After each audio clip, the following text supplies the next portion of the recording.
Gates was in India a couple of weeks ago, and this is what he said. No country has built a more comprehensive digital infrastructure than India. We need innovation from the world, but specifically, we need innovation from India. To talk about India's digital ecosystem as well as the engines for growth, joining me now are three very special individuals. Ladies and gentlemen, please join me in giving a warm round of applause as we welcome the Secretary of the Department of Telecommunications, K. Rajaraman. Mr. Rajaraman, can we have you join us here on the Rising India stage? Also with us is Mr. B.V.R. Subrahmanyam, the new CEO of the Niti Aayog. Mr. Subrahmanyam, please join us on the Rising India stage. Ladies and gentlemen, a big round of applause. And the man who is creating milestones with UPI, the CEO of the National Payments Corporation of India, Dilip Asbe, joins us here at Rising India. Gentlemen, thank you very much for joining us. Mr. Rajaraman, the middle is fine, sir. The middle seat is fine, and we'll get Dilip right at the end.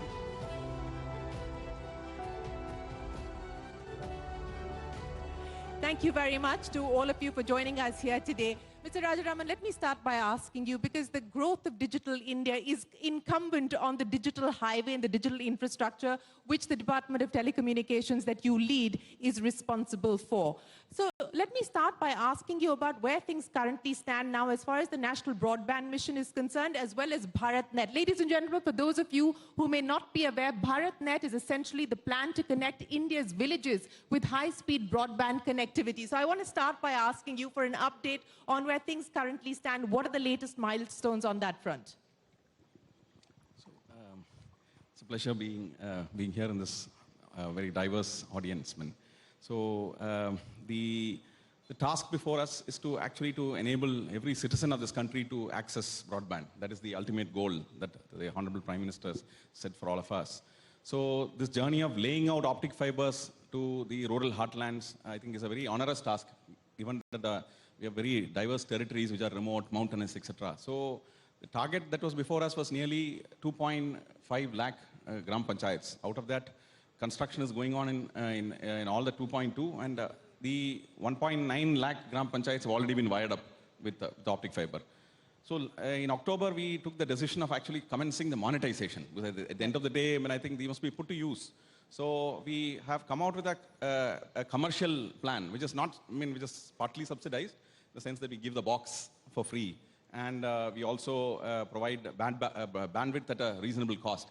And today we have reached, in the last 4 or 5 months, we have reached about 2.5 lakh households. They are wired up with fiber connections. And we couldn't believe that that the per household consumption has reached nearly about 160 GB per month, which is amazing, I think. So therefore, there is a huge pent-up demand out there. Mm-hmm. And I'm sure that the way we are going to expand now will actually satisfy that requirement for information and the connectivity to the world, I think. So I believe that BharatNet has a great opportunity to actually be a complement to the mobile networks. While 5G gets rolled out, the mobility aspect of connectivity will get addressed. But I guess there is also a parallel requirement for connectivity at the households, where penetration may be inadequate. Yeah. So people have requirement for online education, for businesses within the households, and perhaps even doing online businesses, e-commerce and so on and so forth.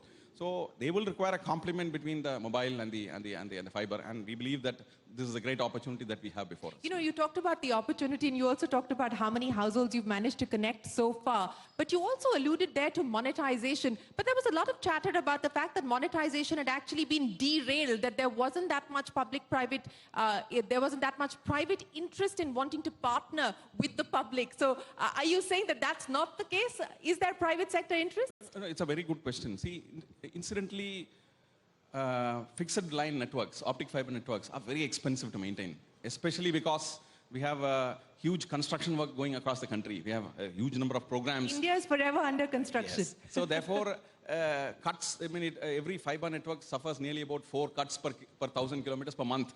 So the cost of maintaining a fiber optic network is very onerous. So therefore, and coupled with that, we have a low, what do you say, expected revenue base in the rural areas. So it's a very hard market, unlike the urban areas.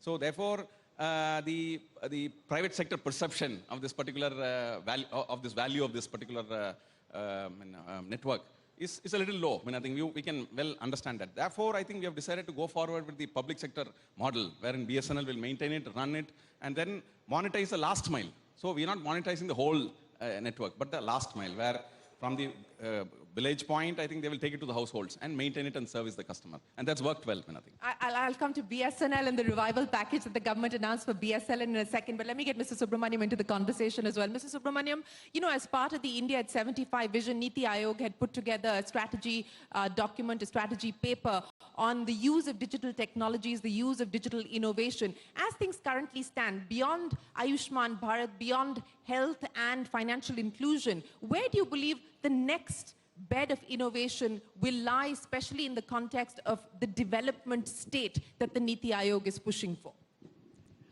Before I answer that, I'd like to actually take you back. What's the importance of digital public infrastructure? I think that's very, very important to understand. You see, I think the digital space grew in an area of benign neglect. Governments around the world allowed them to grow because I think that was required very early on. One didn't understand how these digital technologies would grow and how they would pan out in the long run. But over now, the last 20 years, people have actually realized that there are a lot of externalities that come out of this. There are network externalities, and actually a few firms can actually dominate the entire digital space. And that's where I think the digital public infrastructure concept becomes very, very important. I mean, it's very related to what we call technology commons. And commons are a public good. So there is a fundamental question. Is the digital architecture through which the world today, and certainly the world of the future, is going to be run by a few monopolies or oligopolies, or is it going to be left common on which a lot of innovation, technology, entrepreneurship can drive? And I think that's where India is a leader in 3 areas, and in the thought itself, in content, and most importantly in rollout. I mean, we have been rolling out it in billions. And therefore, you have so many examples of digital public infrastructure in India. And you've got the UPI, you've got Aadhaar, you've got the account aggregator stack, you've got CoWIN, you've got the agri stack coming up, you've got the logistics stack which is coming up, there's a labor stack in the pipeline. So Niti plays an interesting role. I mean, the role of Niti is, as a think tank of the government, its job is to ideate, incubate, and then transfer, the IIT of the government. So as the IIT of the government, I think it's done it successfully. It pushed digital payments. I think it's in the process of pushing a couple of other things. I mentioned agri, I've talked about labor, I've talked about logistics. I mean, the portal was conceived here, but then now you have a department taking it forward. So I see a bright future, and I see this space being an area which will actually drive Indian technology and much more Indian entrepreneurship in India and globally.